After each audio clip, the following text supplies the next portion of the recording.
Welcome to Ngosti Talk Shows. Lead from within. Find your own voice. Challenges we have had to overcome in 2020. Find your own voice. The world has become united by the unseen, knowing there are no guarantees for tomorrow. Lead from within. Find your own voice. Let the world hear your voice and be filled within.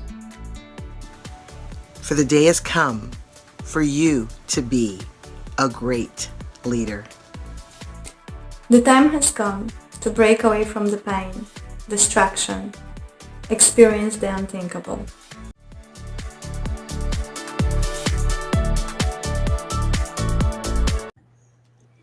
Welcome to Ngosti Talk Show. Find your own voice. Lead from within. Over to you, Carol Ann. Please introduce yourself to our audience. I'd love to. And good afternoon from London, the UK, where it's absolutely hammering down with rain. Completely different day to the other day where it was brilliant sunshine and hot.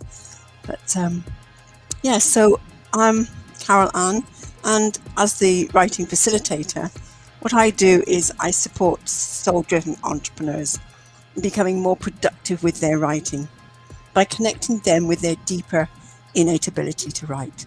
But more importantly, they experience free-flowing writing. They experience an unlocking of the writer within and getting their book written, getting their story written, because you cannot publish what isn't written. And all of this has come about through my own journey of unlocking the writer within.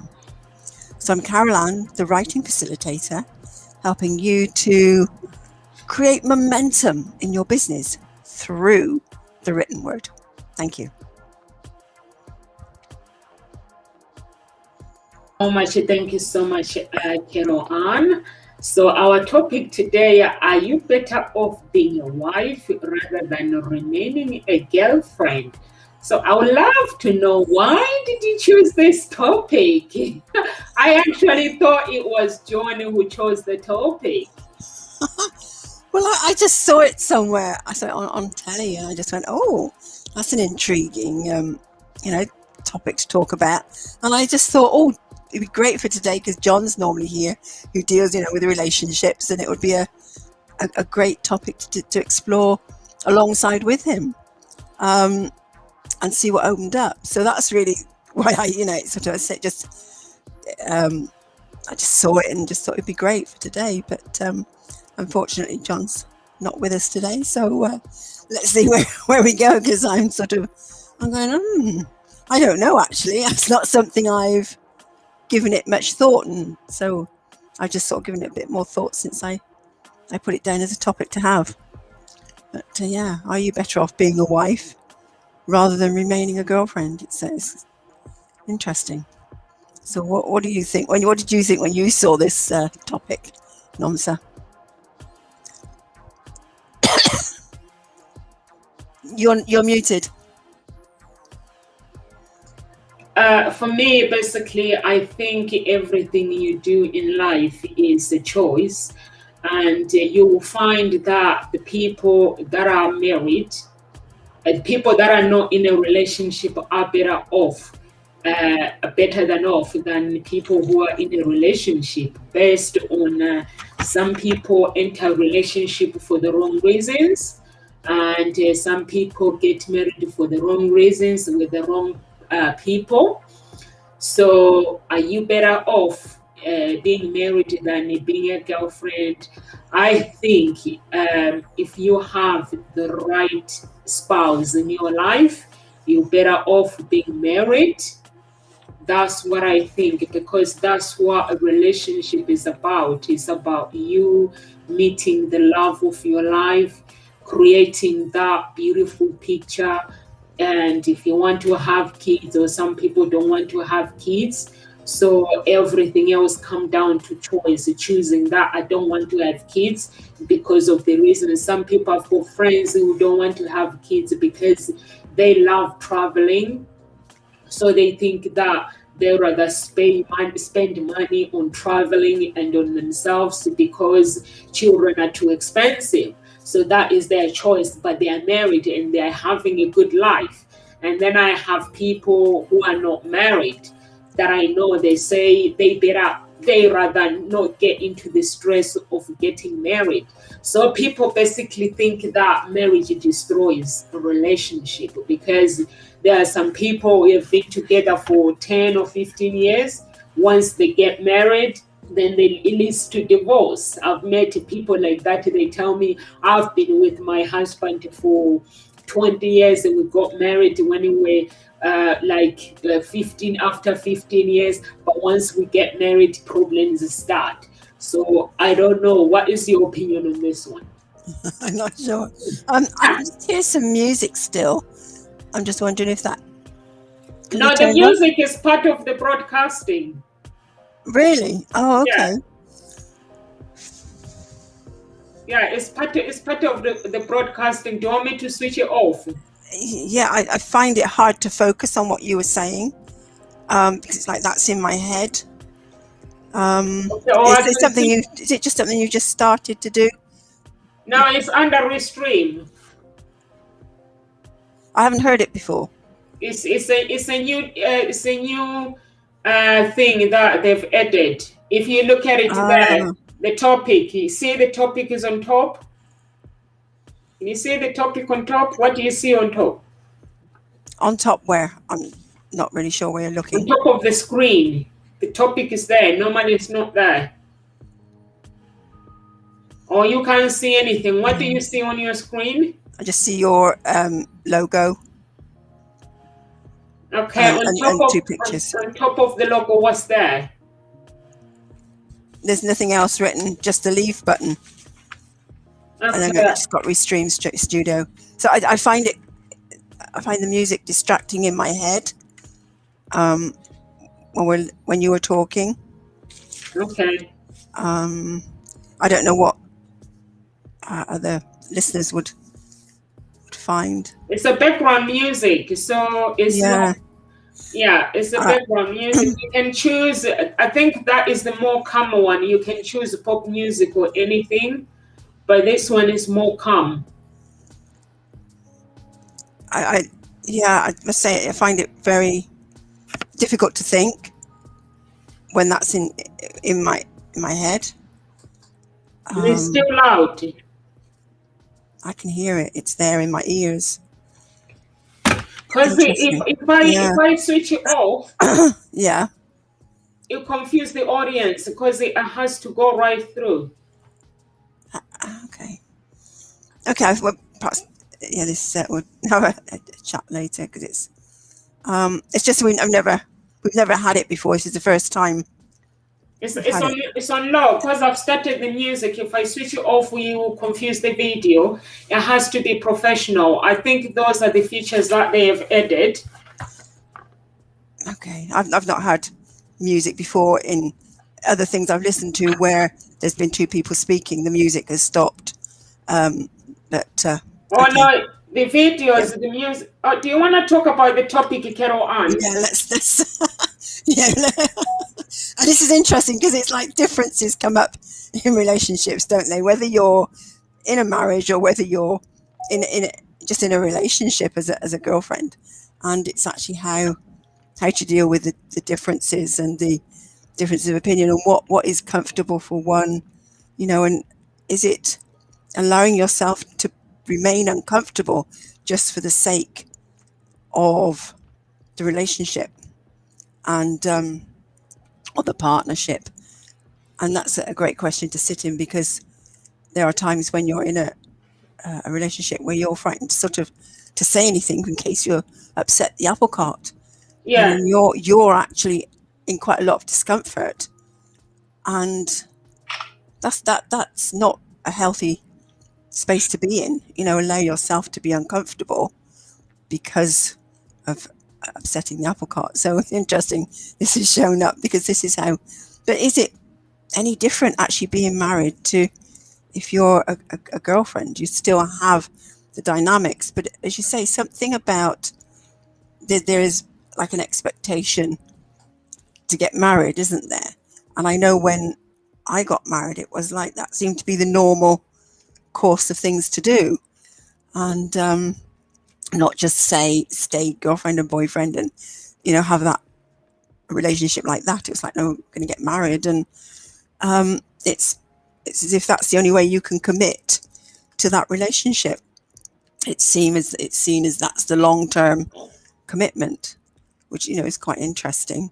I mean, that I know there are benefits in being married, rather than just staying as girlfriend and boyfriend, sort of financially.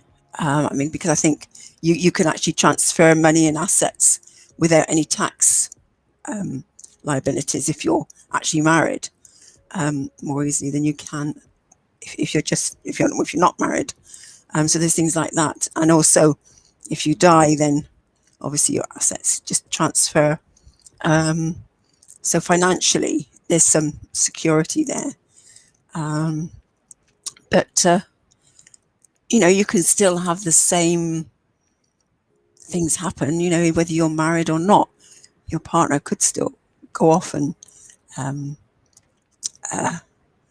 cheat on you. You know, just because you're married doesn't mean they're not going to do that. But then, you know, there's something obviously that isn't working within the relationship if that happens.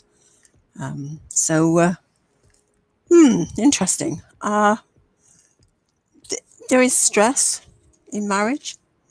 It destroys the relationship. Interesting that you said that, because does it? Or is it that we allow it in some way? Because maybe we have some expectations of what marriage is compared to just being in a relationship, you know, not being married. All of a sudden, we've put this expectation, well, we're married now, so maybe there's a certain way we're supposed to behave. There you're putting sort of stress on it, and that can create tension. So, yeah, I think it's about our mindset again, and about our expectations of, well, what is marriage? What does it mean? But I love what you said about having common vision. You know, if you have a partner, you get married, you have this common vision, work together towards it. And yes, you can have children or not. But clearly, you need to have both parties happy with that decision. You know, so again, it is what I was saying about, it's no good one feeling uncomfortable with the decision, because it'll eat away at you. If one doesn't want children and the other does, eventually that discomfort is going to get bigger and bigger and cause, you know, some sort of rift and parting, or yeah. How the words won't come, it's just the action. That tension. Yeah, tension. So yeah, that's interesting, because I don't hear music anymore, which is lovely. All of a sudden my ears just went, whew, peace. I can think. Interesting. You're muted. Playing, maybe it was too loud. Yeah, sometimes I think it's biological clock that basically makes people rush, because I've witnessed so many people. It's like there is a clock that it's like the clock is ticking. I have to have children at this age, or I have to get married at this age, or things like that. But are you better off married or not married? I think everything, like I say before, it comes down to a choice. But in the society is not actually doing us a big favor, because we expect, basically, like if I go to church, you get told that living with a boyfriend, a girlfriend is a sin, or if like when you finish school, you get told that basically your journey is to finish school, get married, and have kids. That's about it. That's what most parents want. Basically, they want to be proud.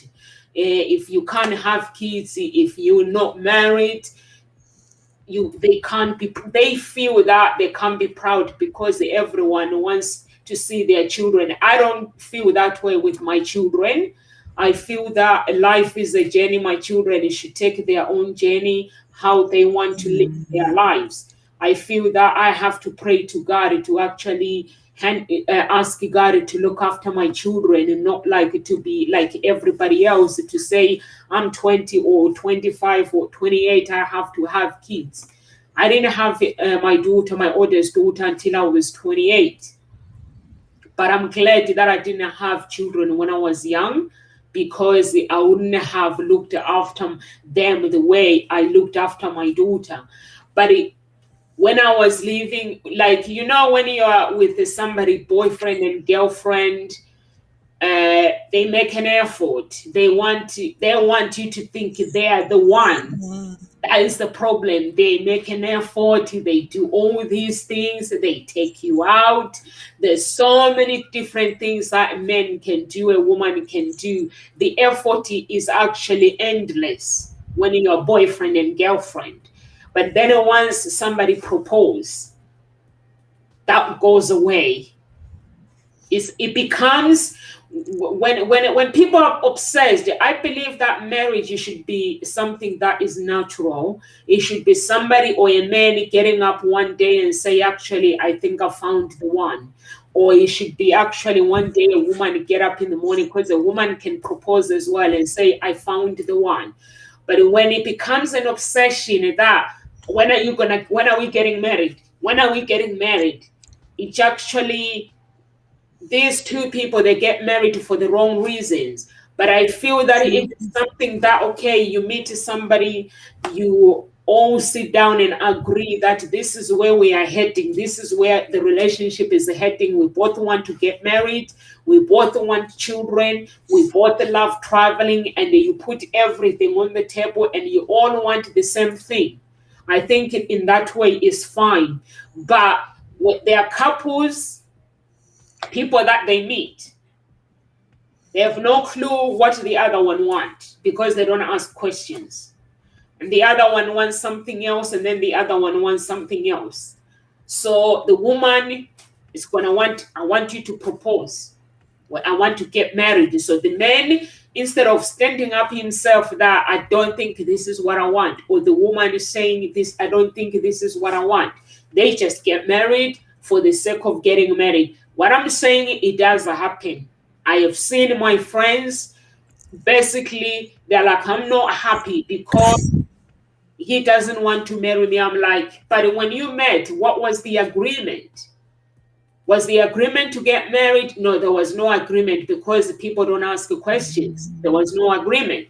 So for me, I think like, if you meet a partner, you meet your spouse, you have to make sure that that person wants the same thing. They want to get married. Or if someone who does not want to get married, date a woman who doesn't want to get married. If it's a man, date. If it's a woman, date a man who does not want to get married. Because if two people want different things, the relationship, that's where it's not going to work.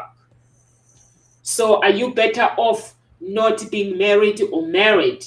That depends with the choice that everybody's choosing. Everyone has the same path. There are some people who have been hurt before, and they don't want to get married because they believe that men are the same, women are the same. But that's not the case. Me, I just feel that people are different. I don't know. What do you think? I hear what you're saying, and actually it's interesting because that point that you made about, it's like when you're just still boyfriend and girlfriend, you make an effort. It's as if you've got to do something to keep that relationship going, and then so why does it need to change when you're married? Why does this sort of something creep in that goes, oh, sorted, you know, don't need to do it anymore. Surely at that point, it's even more crucial that you make the effort. But as you say, it's really important beforehand to know what you're wanting out of the relationship or the marriage, and to be able to communicate that and have that agreement. And if things change over time, you know, so you find that maybe, well, I did want this, but now I want that, to actually speak up and have that conversation.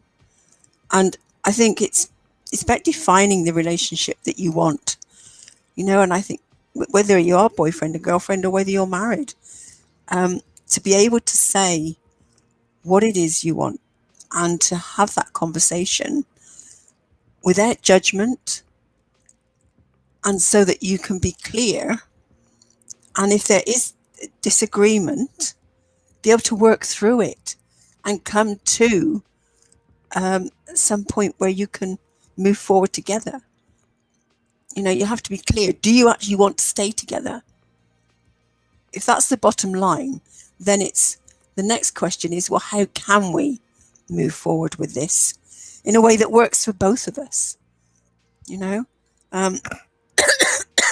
So yeah, communication is key. I mean, it's key in a lot of relationships, but I think even more so if you're going into something like marriage, which has that legal binding. You're making a commitment before God, before, you know, before God. You're just sort of making promises, and it's serious. You know, do you really think about what you're saying when you get married, or is it just, oh, that was the next step, so we just did it? It's really thinking through, what is this commitment about, and are you actually ready for it? Because I don't believe I really understood what marriage meant. You know, it was just this, well, you put on this beautiful white dress, you go to church, you say these vows. Beyond that, I didn't really understand what marriage meant. If I'm honest, it's like, no. So you're in a relationship, but you've tied the knot, so to speak, you know? You signed a piece of paper. But what else it actually means. So yeah, it's like really getting clear on that and talking it over. What does it mean? And are you in agreement? And then just being able to move forward with that. But that, yeah, I love what you said about that. Yeah, the expectation is you're going to leave school, get a job, you said, get married, yeah. So obviously leave school, get a job, get married, have kids. It's like that's the thing to do. Well, actually, it doesn't have to be. You know, you leave school and then it's the journey is the rest of your life. Where do you want to go? Yes, you need to have some form of getting an income, whether that is with a job or you get your own business together. You become self-employed. It doesn't have to just be through a job, because that's interesting. It's always get a job. Well, it's actually create an income for yourself. Find a way of getting money in, and a job is not the only route. And I think that's something else to look at. You know, that there's that, what's the word I'm looking for? That, no, it's not so much indoctrination, it's just that the way you're programmed. Yeah, leave school, get a job. Getting a job is the only way of getting money in. Get married, have children. Woo! And actually, life's changed. It's really changed. And maybe this whole pandemic time has helped us to wake up to something else in this, you know. But communication and having a vision. So let's blow up this whole thing. Do you need to actually leave school? Well, you leave school, but do you stop learning? No. Exactly. You never stop learning. Your life is an education. So it's been able to follow on through with that. Get a job. We'll actually rephrase it. Find a way of getting an income so that you can live the lifestyle that you want. Get married. You decide, do you want a partnership? Are you happy on your own? Or would you like to have a partner? Get clear, get to know yourself. And then discuss that with other people. Discuss that. If somebody shows up that you think, oh, I'd like to spend the rest of my life with this person, whoever that partner is, and we're just talking about boyfriend, girlfriend. There's other relationships, which again, you don't automatically think about. It has to be boy, girl, boy, girl. In this day and age, it's not so straight cut, so yes, let's start opening up that conversation, opening up the thinking. And it's something that I do because with my clients, I see my clients when they come and register and they're looking for love, and because women don't pay, men pay. So women will be like, have you found me someone? So I'll be like, it is very tricky because, with the matchmaking, it's not as simple as going to a dating site and filling out an application form and saying, this is the person that I want, looking their looks. So I'm like, the process is very, very complicated. If you tell me what you want and a man tells me what they want, I need to make sure that everything matches what they want. If they don't smoke, they're looking for somebody who doesn't smoke. So that if they want to get married, they're looking for somebody who wants to get married. If they don't want to have kids, they want somebody who does not want to have kids as well, who matches what they want. So that's what matchmaking is about. But when you go outside, going to the dating site, people don't actually think of those things. You'll be surprised at how many people who knows exactly what they want, but when it comes to selecting that person, they select completely the wrong person for the sake of wanting to enter a relationship and being with someone. It's like myself, if I was single, I feel sorry for the men because that I'll be meeting, because I will have to give them interview, basically. But when you give men interview, you don't really show them, like myself with my clients.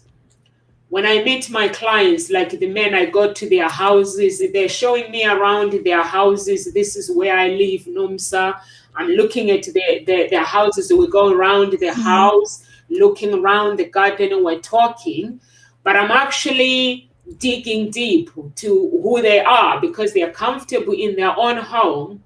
So when you finish with that person, they have no clue what you've just done. You've just gave them the whole interview without them realizing. They think you are just talking, but you just finish giving them interview, basically getting to know who they are, what kind of a person they are, what they want, their desires. Because you are just friendly and you are talking to them, they don't realize. And that's what the date should be.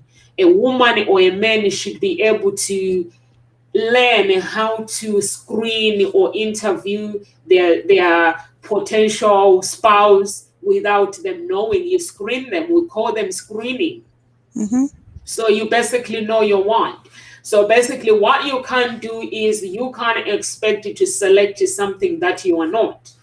So like, let's say, if I say I want a rich man, there are so many people who are saying they want a rich man, but they have no clue about the lifestyle of a rich man. Lifestyle of a rich man is very, very, it's very exciting. But if anyone who doesn't know what is about or lifestyle of a rich woman, is very exciting. But if you actually haven't got the mindset, you will find it frustrating.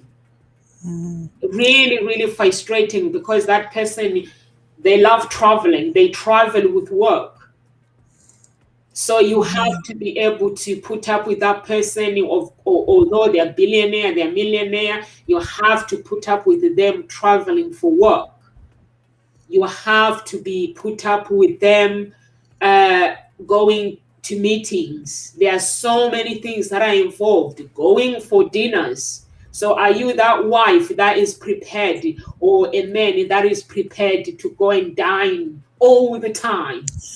Mastermind, basically, and going to mastermind, because rich people, they don't dine just for dining. They dine with mastermind with the people that think the same way. They're picking each other's mind when they are together. They're picking each other's mind, like how the other person thinks, how to build a business. They're learning from each other. That is their lifestyle. So if you don't know that lifestyle, you'll find it frustrating. So that means you have to train, otherwise you end up with a divorce. So that's what my clients, when they come here, they tell me that I need a rich man. I'm like, okay, you can get a rich man. So tell me what you can do with a rich man. And some people, they're like, no, thank you. Honestly, because they think a rich man is just all about them giving you their bank card and going shopping and things like that. No, there's a job that you're gonna have to accompany your spouse in places, different places. You're gonna have to be a mentor. Mentoring, it means when a rich man comes to you and says, oh, I have an idea, baby, I just had an idea in my head, what do you think? You have to give the man or the woman attention. They want that attention because they want to pitch. They want to explain to you, this is the idea that is in my head. So you become a mentor and listen. My man plays games. I haven't got a clue what games, what he does, but he gets really, really excited. Carol Annie goes, oh, baby, listen, there's a new game coming out. This one, I've got to tell you about it. I'm like, okay, I'm listening. So I have to sit down and keep saying, when is it coming out? And what is the difference between, I have to try to find a conversation. But if you are married to somebody who has not done any personal work, personal development, who basically doesn't know what the relationship is about. Can you see the frustration in that way? Oh, absolutely. Absolutely. I'll hand it over to you. Because, what you're saying, you've put out there, I just want a rich man. But are you prepared for the lifestyle that has gotten that person to be rich, And are you prepared to live that lifestyle? So yeah, again, it comes down to that understanding and communicating. And what do you want a rich man or rich woman for? What is it? So really be clear. And as you say, I love that idea, because if they've got all that money and they're a business person, yes, their mindset is work, talk about how, make money.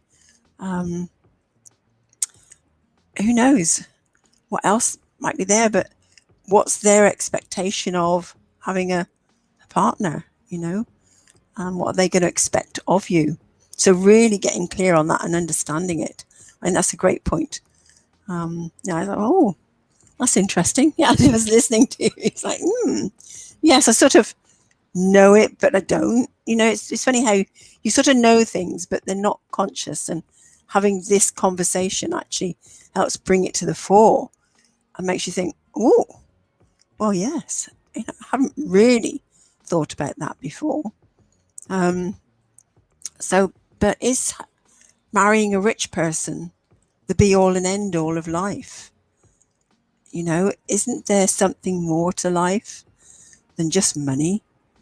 Isn't there happiness? Isn't there health? Isn't there excitement in living and being with somebody? I know having money helps you to live, obviously to buy things. So maybe just having a lovely income that just helps you to have the lifestyle that you want, rather than making it that's the sole focus. For me, it's about having that partnership, that deep friendship, that understanding, someone who wants to know you and is happy to sit and listen and find out. So like you were saying, with your husband, he wants to share his new game, or his new game that's coming out.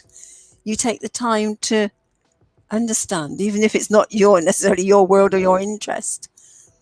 That's what being in a relationship is about. And that for me is something I really want, and I've sort of written down for the next relationship that's going to come along at some point when I allow it. I still keep finding parts of me that are going no, pushing it away, but just work with it and becoming more and more at ease with myself and who I am, what I want. But I do remember after my marriage, we broke, parted company, and we got divorced, and then it took quite a few years before I started thinking, well, maybe I wouldn't mind it, find someone else. So I started writing down what that relationship would be like. And I put in the cornerstone we'll be friends. It'll be, best friends. That was really important. It actually took me quite a few years to realize I hadn't defined what that friendship would be like. So again, just notice where you actually sort of stop yourself. So I started then defining what the friendship would be like. But it is about someone who is willing to really get to know you and be with you and understand you, and to love you for who you are. And I like you said something that they're looking for love.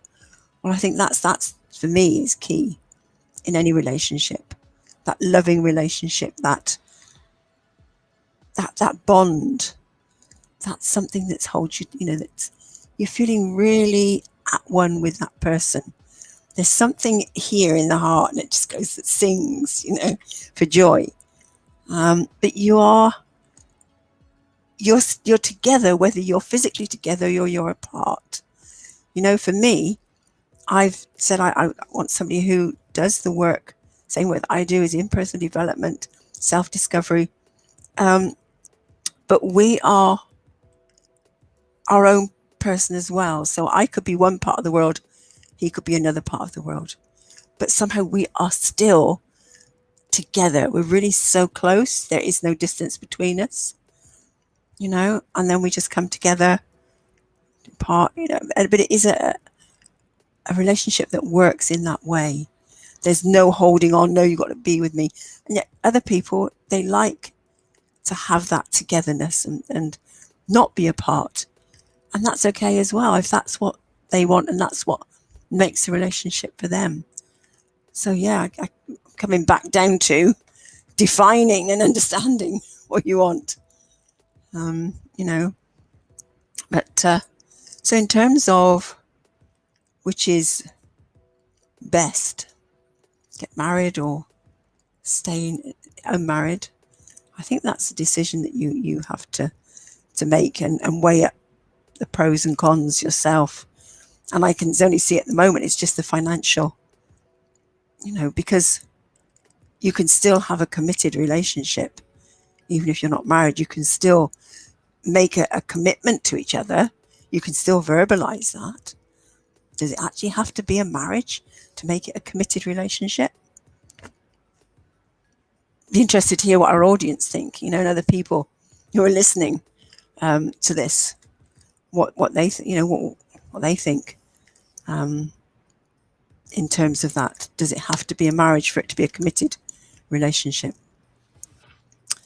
It would be lovely for someone to type and let us know what they think. Yes, absolutely. Yeah. What are their thoughts? What are their experience as well?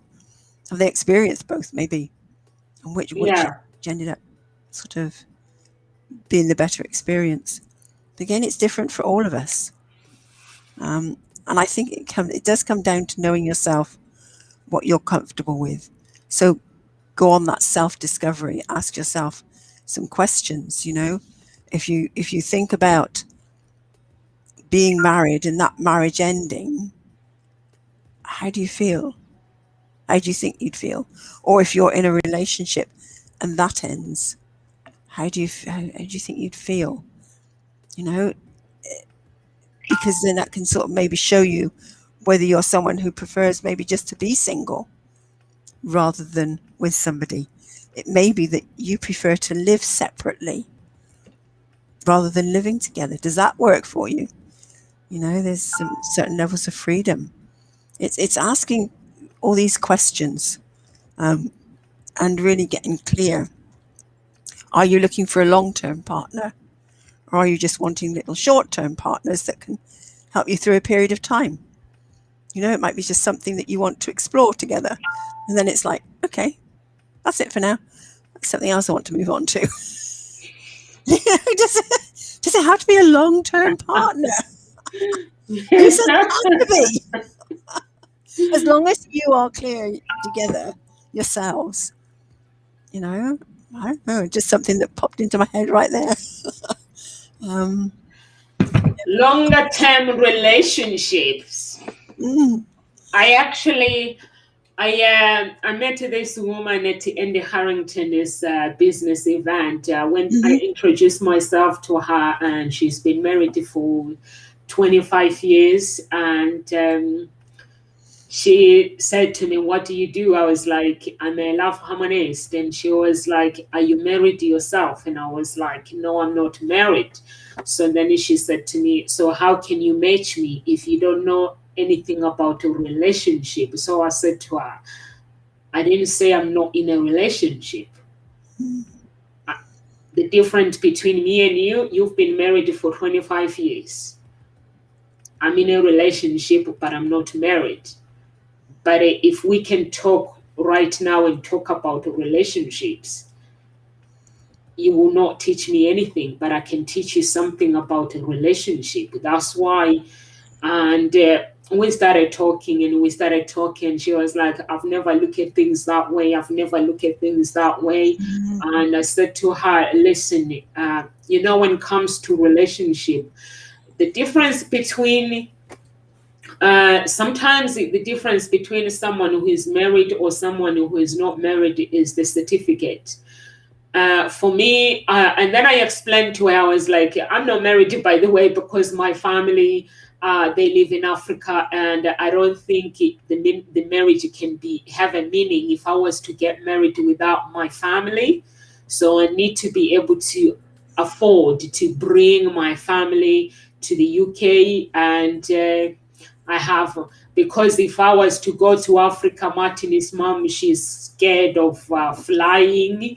So that means I'm going to have to the option I have is to bring my family here." So that is the difference between me and you who is not married. So, and now being in a relationship is a nightmare. I can tell you this. Honestly, if I don't see it as a nightmare anymore, honestly, because I have stopped living in the flesh. Now I've decided to live in the spirit, because if I live in the flesh, I'll be disappointed all the time. So I've decided I'm going to live in the spirit, because in that way, I watch Lucifer. I don't watch TV, but there are special TV that I watch.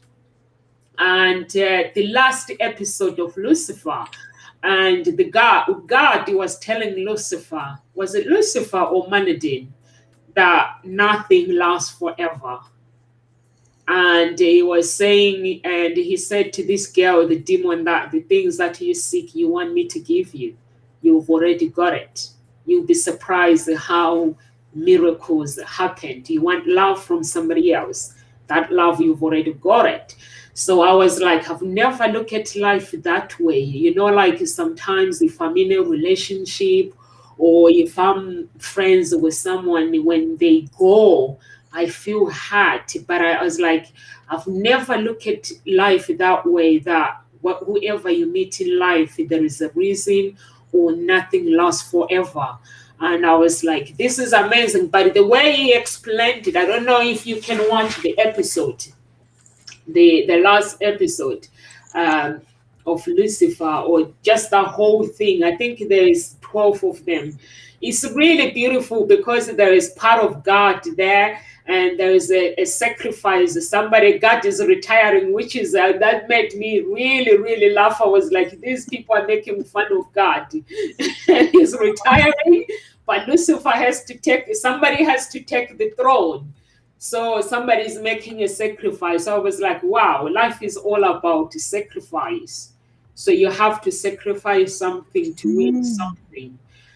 So basically, in my house, am I better off than somebody who is married? I don't hold my spouse captivity, and he does not hold me captivity. He is my best friend. My children are my best friend. So I don't know. I see people who are married. When I meet them, I want to close my eyes. I want to say, God, please help me, because they're not happy, but they're married. So I think life is a choice. That if you are married and you want to get married, it is a choice. And I used to actually feel guilty about living the life that I'm living, but I don't feel guilty anymore. I know God loves me for who I am. And there's a part where people want to get married, they go to church and get married. You were talking about the covenant, the meaning of the covenant, that people don't know the meaning of covenant. We were talking about something one day, and somebody said to me, I don't believe in God. So I said to myself, if you don't believe in God, why would everything you do is done in church? Because you're making a covenant with God. So why would you get married in church if you don't believe in God? That's a great question. Absolutely. I was like, why? Honestly, I have never asked myself these questions, but I started realizing why there's so much divorce, Carol, and that people go to church and they get married to church and they make a covenant with God and their husband, but they don't believe in God. They believe in the world. They believe in churches is something like dressing up and going to church and just finding a pastor to say, would you marry us? Go to church for 3 months, and you go and do it.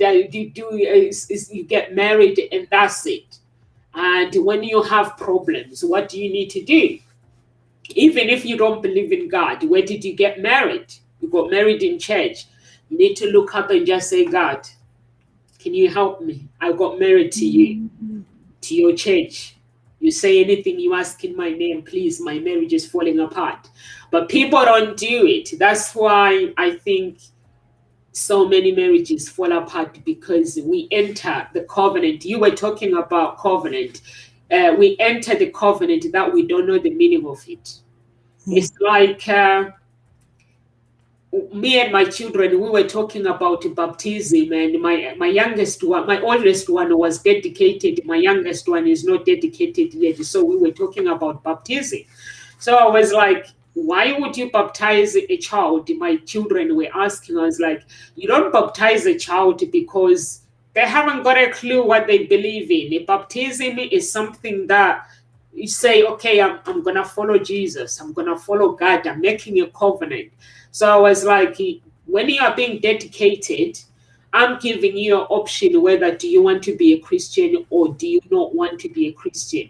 So that means when you're older, you make a decision that you want to be baptized. So I was explaining to them that that is the reason why you guys are not baptized, because baptism is a big thing. It's a big decision. It's a covenant. And before, I wouldn't think that way. I was baptized myself when I was 16, but it was a choice that I made that I want to be baptized. So I said to my children, you're going to be dedicated, but you're not going to be baptized. because you have to make a decision, you make a choice. It's the same with marriage.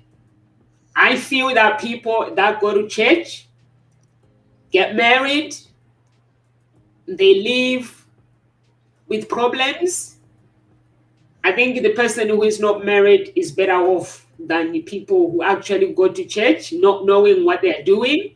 And they're saying, basically, people choose, it's like it has to be a beautiful church. We choose churches, it has to be beautiful. We choose the beauty, the venue, the church, the venue, and we have the pastor. And the pastor goes, you come here for 2 months and 3 months, you are ready to get married. But then we get married. Marriage vows, what are the meaning of them? That is where the problem is. If you listen to the marriage vows, it says for better and for worse. But when that worse comes out, I'm out. That's when it tests you. Yes. I Does it used really to be mean like that in relationships. When things get worse, Yes. Yeah. I'm out. I'll be like, I don't want to be with you anymore. And I'll find the reasons, because I had no knowledge of what relationship is about. I thought relationship was about finish school, getting married, to find Prince Charming, they sweep you off your feet, and everything is lovely, lovely. You get everything that you need. You become a princess. I have no clue about marriage, honestly. And yes, I'm Happy ever after picture is what I'm hearing. over to you. That's the end of the story, isn't it? When you Over read to you. a I'm story. tired of talking, Carol Ann. Sorry. Over to you now. It's it's that the sort of story, the fairy tale ending, but you read a book, don't you? You read a story, and you get to the end, and it's like the end. They lived happily ever after. Yeah, That's what you think. It was like, well, okay, they lived happily ever after, and then, but you don't know what goes on. So in your head, you're fed this. Well, you meet the person, you find love, you get married, and you live happily ever after. That is an illusion, because what is happiness? How is that life being led? That makes it happy ever after, because there are ups and downs that you go through, and you can either stay with the ups and the downs together, or you let it pull you apart. So it isn't actually happily ever after. But yeah, in that moment as you were talking, I suddenly heard the books, at the end, and they lived happily ever after. Oh gosh, it's yeah, maybe there needs to be more. I often wished that there was another book that led on, that I could know what happened, and yeah, that might be a good story to have, and you get the ups and downs, and then they can still live happily ever after. You can still have that happiness, because there are couples that they manage to keep going. They find a way through, and they do. My parents married for 50 odd years. I mean, I can't. Did they? My dad died like 12 years ago. So there was. Yeah, I know they got their golden wedding anniversary, but I can't remember at what point. Then my dad sort of died, so it was a few sort of into their sort of 50s years of being married. But my grandparents, they lived and stayed married for. I remember their golden wedding anniversary as well. So it can happen. Were they happy overall? I think so. Ups and downs, yes. But could they see life apart? No. Did they want life apart? No. And I think that's the bottom line. That's what it comes down to. And you make it work. But I know my mum used to get very fidgety with the house that they lived in. She found it quite small, in a sense. So it is quite a good sized house. But compared to the one that she grew up in, it is smaller. But compared to the one that my dad grew up in, it's bigger. It's just like, it's all relative, isn't it? But as much as she used to complain, like, she'd take herself out each day.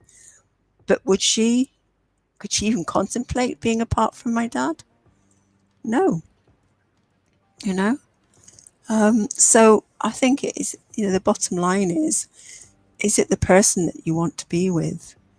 And do how do you make it work? And that's important. But yeah, this covenant, and what you were saying actually about being baptized, and that our parents didn't christen us because they believed that we ought to make the choice for ourselves. I did the same with my own children, and actually I did get baptized and I got confirmed as well, because when I was 18 I decided that's what I wanted to do, because I was involved with the church then in sort of in various ways, and I enjoyed that at that time, and I enjoyed the confirmation classes and the discussion that we had, but I think that was more to do with the people that I was with, and I enjoyed that being with them, and the outdoor adventure things that we went on, and the exercises and activities that we did. It was absolutely, great fun. I really enjoyed it.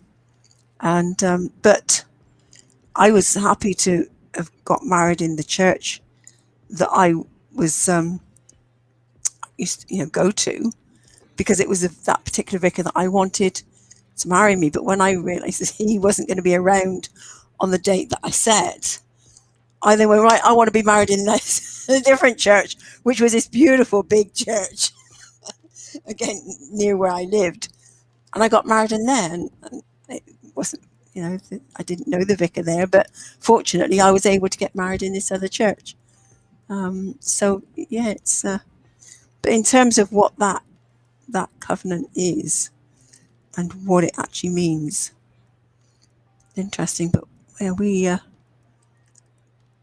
it was a lovely day. I loved the day. We had great fun. My wedding. Yeah, and okay, it cost us money, but we were on a tight budget, and we made it work. My dad he belonged to the territorial army, and so they called it the TA for short, and that they had a drill hall. So my wedding, after we got married, we went to the drill hall, and that's where I had my the food afterwards and the gathering, and we had great fun. It wasn't a posh venue, but the people that were there were people that enjoyed company, family, friends, and we had a great time, and so and I think it is about, as you say, it's about being able to spend it with your family. So I hear what you're saying. Yeah, it's nice to have your family with you, and if that's not possible, then you do what's ever right for you. I know I cannot imagine I don't have my dad, but I cannot imagine getting married without my mom, because my parents, they are my best friends. They mean the world to me, and every challenge that I've gone through in life, they've been there for me. So I wouldn't see myself just for the sake of saying, okay, I'm married, look at my ring, okay, that's awesome. No, I wouldn't do that. But I think it's the most beautiful thing is when people get married for the right reasons. There's a woman that I admire. There's lots of people that I admire because I'm very, very curious, and people have been married for a long time. I always ask questions, and there's this woman, I always ask her question,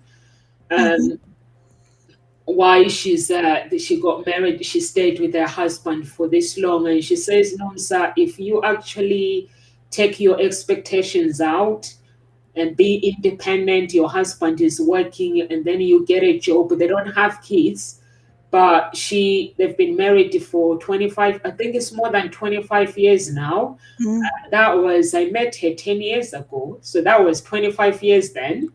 So she's always out with her husband dining. They spend time with her husband, and she said, Nomsa, you have to, if you are working, you have to be independent as a woman, and your man is independent, and you both have to have different things to do. So you do things together, you do different things as well, to separate with your girlfriends, and he does things with his boyfriends, and it makes a relationship work. But do we know our generation? Do we know things like that? We don't. We have different expectations. Like if a man does not do what I want, I crucify them. If a woman does not do what a man wants, she gets crucified emotionally, physically. It's all different things. So I think our generation, we have laws to learn about marriages. We have laws. Honestly, there are times where I think I know everything, but then I come across the information and I'm like, I've never think that way about my relationship. But then I have to create it in my image and create my own ideas. It's amazing how, for me, I'll say keep it simple. You want to get married, you want to live in a relationship and be happy, keep it simple. Totally. Honestly, do not complicate things, or do not, just keep it simple. Make it for love. Like sometimes,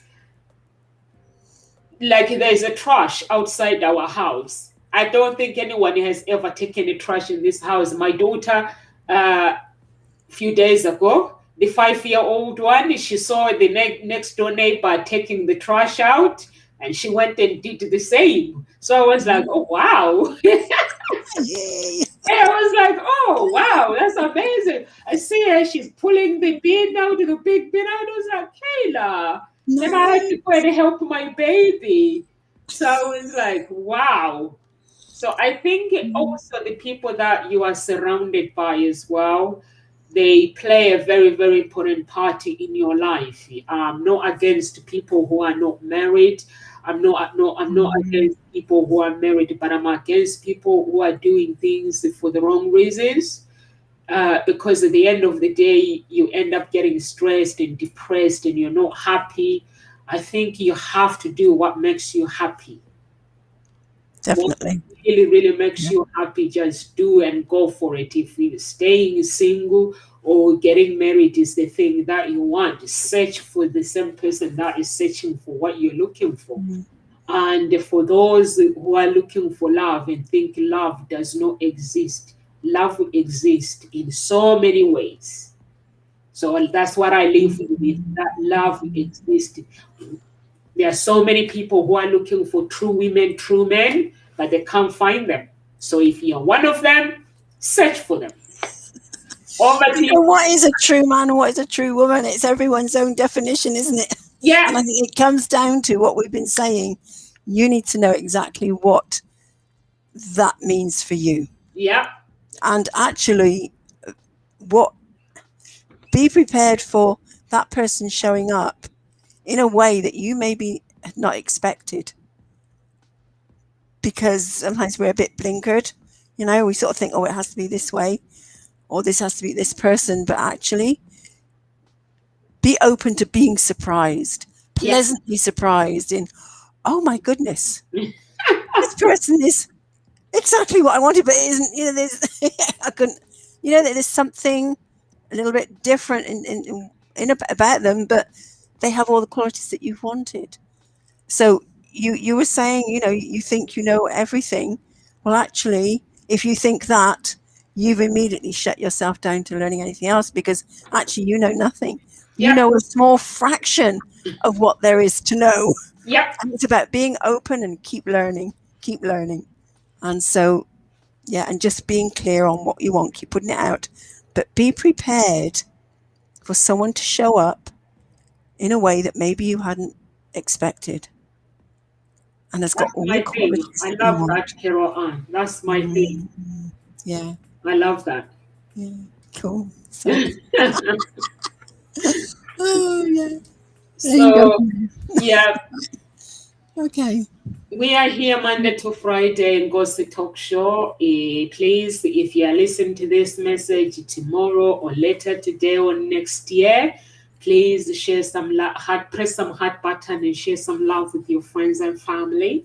And live with grace, everyone. We are here Monday to Friday. Have a beautiful, beautiful weekend. Remember what Carol Ann said. Live open mind. Be prepared to be surprised. Pleasantly surprised. Yes, yes. So thank you so much, everyone. Live with grace.